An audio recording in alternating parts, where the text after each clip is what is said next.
కేంద్ర మంత్రి దత్తాత్రేయ కుమార్తె వివాహ మహోత్సవంలో megastar Chiranjeevi, Pawan star Pawan Kalyan special attraction గా నిలిచారు.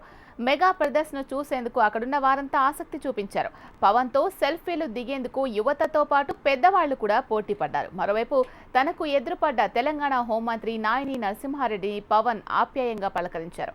ఇక పవన్ కంటే ముందే పెళ్లికి హాజరైన చిరంజీవిని పలువురు బీజేపీ, టీఆర్ఎస్ నేతలు దగ్గరికెళ్లి పలకరించడంతో అక్కడున్న అందరి కళ్ళు అటువైపే వెళ్లాయి.